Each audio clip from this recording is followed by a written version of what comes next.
It's true what they say.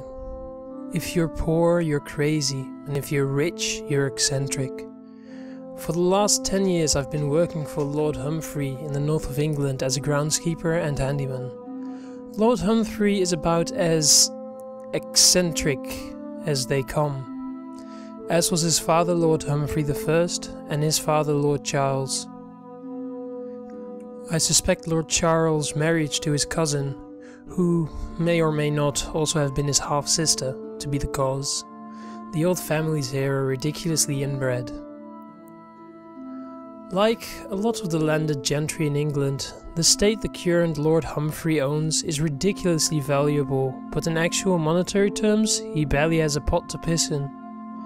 My wages are low, but I don't mind, because the job comes with a groundkeeper's cottage, and I really love to be outdoors.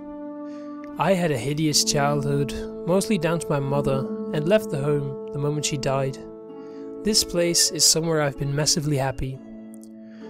Unfortunately, I'm going to have to leave. The family secret is about to come out, and I don't think this is going to be a good place to be anymore, once it does. The estate is 1400 acres, even having its own castle.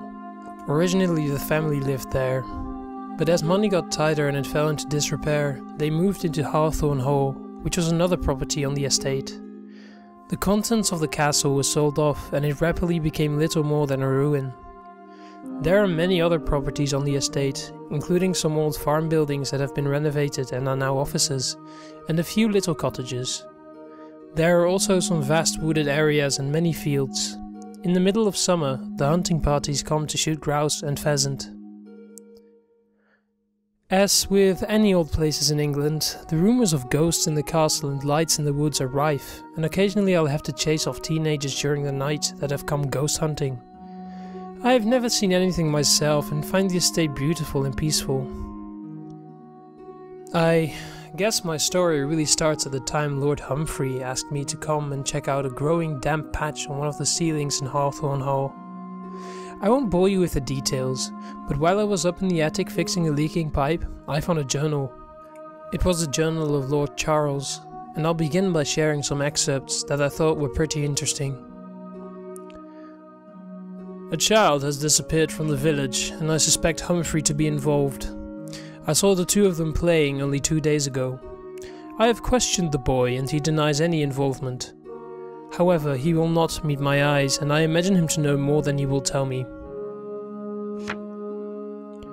Humphrey is distraught. His nursemaid tells me he whimpers in the night. He will not take food, and I am seriously worried about him.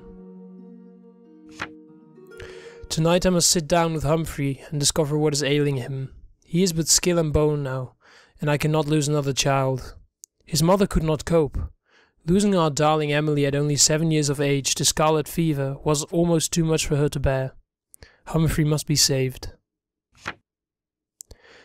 Can I live with this terrible truth? My own son, a murderer, however accidental by design. At 9 years of age, did he not realize that a child cannot live without sustenance? Was it an accident? His demeanor since would lead me to believe so, but surely when the villagers were out searching for the child, he realized that was the time to speak. He locked the boy in Emily's old playhouse without so much as water. Wished that I had raised it to the ground when she passed on. Even while the search was going on, he knew the boy could still be saved and yet said nothing. I have sealed it now, and none shall enter.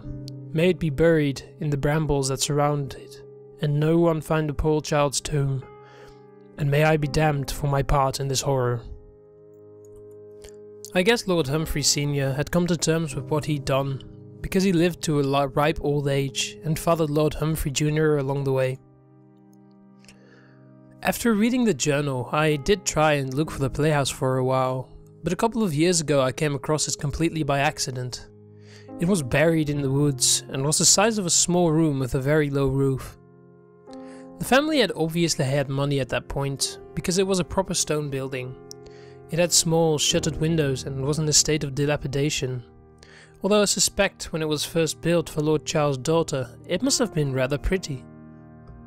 The wooden doors on the front were rotted and decaying, and easy to break open.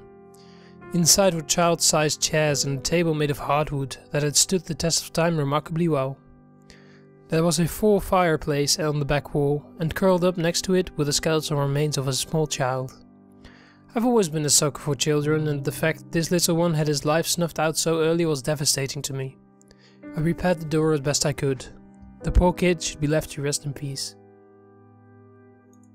Then, a year ago, a child went missing on the estate. His mother was a cleaner at the hall, and had let him wander off while she was indulging in polishing a knob of a different kind with a delivery man. For a brief moment I did wonder if Lord Humphrey had anything to do with it, but as far as I could tell his madness didn't extend much further than taking pot shots at imaginary birds from the dining room windows in the hall, and wandering the grounds, chatting away to himself. Lightning didn't strike twice in the same way that I'd expected. The boy was found safe and sound, but during the search his mother disappeared without trace. The locals, ever suspicious of the Lord of the Hall, were convinced Humphrey had something to do with it. Recently, Lord Humphrey has sold a chunk of his estate to developers as his funds were dwindling. On the land's the Playhouse. The truth about the boy will come out, and I don't want to be around when it does. They're bound to realize I found the Playhouse because I've spent so much time on the estate. There will be questions about why I didn't report the body.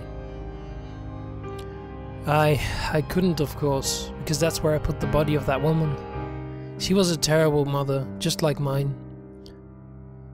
I'm not rich enough to be eccentric, so I guess bad mothers just make me crazy.